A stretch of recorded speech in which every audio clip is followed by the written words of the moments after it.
when Marc-Andre, the Environmental Services Director for Arcata, California, stumbled upon something he'd never seen before. He'd been marking trees to be harvested in the Arcata Community Forest when he realized something just wasn't quite right. When he stepped closer to investigate, his jaw dropped. Marc-Andre of Arcata, California, has devoted his career to exploring the woods in Northern California. As the town's Environmental Services Director, it was his job to spend time out in the wilderness. He knew the area like the back of his hand. Or so he thought. Recently, while he was out marking trees to be harvested in the Arcata Community Forest, he stumbled upon something just past some trees that he hadn't ever seen before. It certainly wasn't there the last time he'd been in the area. It was almost perfectly camouflaged, and as Mark moved closer to it, he realized it was some sort of elaborate makeshift cabin. Clearly illegally constructed. He wasn't quite sure what he'd find when he went inside. The cabin was situated in one of the most remote areas of the Arcata Forest. Mark hadn't explored this area since about 1985, back when was still just a forest technician. Obviously, whoever built this wasn't expecting to be discovered.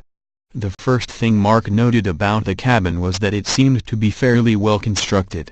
Every now and then, rangers will find random pieces of debris put together by someone looking for shelter in the woods, but this was far from random. It was expertly planned. The cabin measured roughly 8 by 12 feet and was estimated to be about 15 feet high. It featured a peaked roof, a front porch and awning, and plywood walls covered in tarps. It was even built on a solid concrete foundation. Mark could only assume its isolation was what made constructing the cabin possible in the first place. "I didn't see it until I was 12 feet from it," he explained. "It's in the perfect out-of-the-way spot where it wouldn't be detected." What made the cabin even more mysterious was that no footpaths or trails led to it. Mark also noted that there didn't appear to be any sort of environmental abuse or littering, which commonly accompanies this sort of thing. Whoever lived there clearly respected nature. Mark decided to call forest technicians Javier Noguera and Nick Manfredonia for help. Along with park ranger Heidi Grossman, they trekked back to the site to explore the inside. When they finally cut the padlock and flung open the doors, they weren't sure what, or who, they'd find inside. As Heidi entered the cabin, gun drawn, she shouted "Arcata Police!" But no one answered. Soon, the group began to scour the contents of the abode to see if they could figure out any details about its owner. The group was quick to note the tidily kept quarters. In the living room and kitchen area, housekeeping supplies and assorted cans of food sat on shelves built into the wall. In many ways, everything seemed ordinary. Still, there was more to explore. Beside a rocking chair, there was a coffee table with a tea kettle sitting on it. Directly across from the chair was a pot-bellied stove. Whoever had been living here wasn't exactly struggling out in the wilderness. In another corner of the cabin was a small bookshelf constructed on a wall. It was lined with various titles, including Catch Me If You Can and Medicinal Plants of the Pacific West. Soon, the rangers began to suspect it was an older person who'd been living there. Other items, like a stack of tapes, lent credence to the search party's suspicions.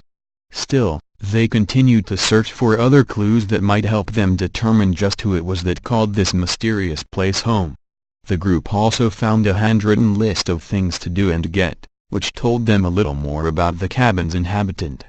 The list, which included dates, was comprised of tasks such as build bench, extend brush wall, season cast irons, get 6-inch stovepipe flashing, and get tongs January 22, 2011. Near the stove, the group also found a copy of nearby Humboldt State University's The Lumberjack newspaper, dated March 25, 2015. Between the list and the paper, the team started to piece together a timeline for when the cabin's owner might have lived there. While they did find 2 driver's licenses, they each bore the names of different people, and they didn't lead the search party to any conclusions as to who lived there. They could only assume the person was visiting seasonally.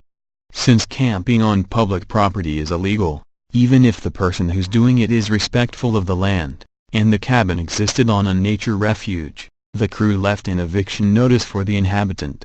From there, things really got strange. When authorities returned to the cabin site at a later date, they found it had been totally deconstructed. The only trace of it was a charcoal squatter's symbol where the cabin once sat. "That's the cleanest camp cleanup I've ever seen," said Michael McDowell, the natural resources technician for the Environmental Services Department. "There wasn't a nail, not even a gum wrapper left behind. It's unlikely that the cabin's owner would come forward, given the potential for legal trouble. After all, the cabin was built on public land. Still, it's pretty impressive they were ever able to construct it in the first place. Talk about a mystery. Whoever built and lived in that cabin had some serious dedication. It makes you wonder if they'll ever be found."